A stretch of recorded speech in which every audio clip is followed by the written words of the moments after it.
This, along this road right here, would have been where the 16th Iowa was and where the Confederates attacked across in this direction.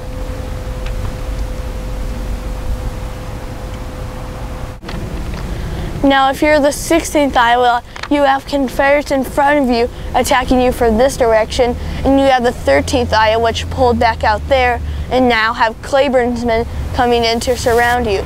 So your only chance is to throw up your guns and surrender. Now, Claiborne on the 22nd of July will have attacked up this hill towards the position of the 16th Iowa. I'm going to now read you the battle report of Colonel Alexander Chambers of what happened on that hot July day. I ordered my men not to fire again until they received my command, no matter how close the enemy came. The rebel line advanced steadily to the charge, and I permitted them to approach the open space of 50 yards in front of my works. Then, cautioning the men to arm well and fire low, I ordered the rear rank to fire, and then the front rank. The response was terrific, a deadly volley from one rank, followed by another, and then a continuous rapid firing, fast as eager as experienced could load and discharge their gun. The result of the fire was terrible. The enemy line seemed to crumble to the earth, for even those not killed or wounded fell to the ground for protection. Lieutenant Powell's battery here did excellent execution, and another heavy line of the enemy advanced. They were repulsed in the same terrible manner. More splendid firing, or more effectual in its results, was never witnessed in the Army.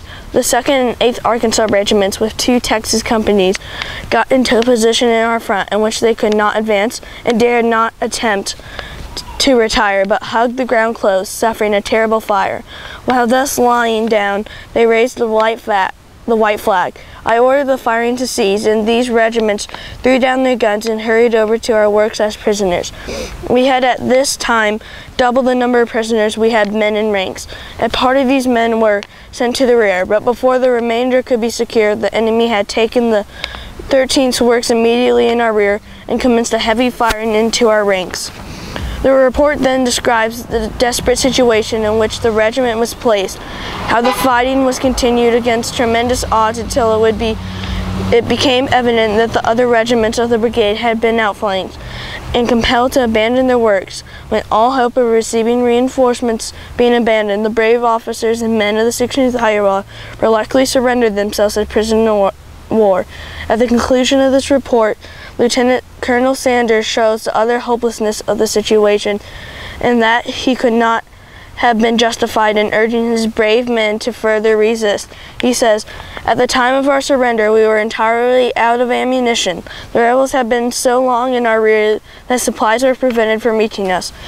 Why we were left alone, an isolated regiment surrounded in helplessness, while the other regiments around us were ordered from their works, as I suppose they were, I cannot realize. If the sacrifice of this noble regiment was intended to give the army and our rear time to rally, then it was well, and the sacrifice was nobly made out of a band of as brave and faithful men as any who fought upon the field that day.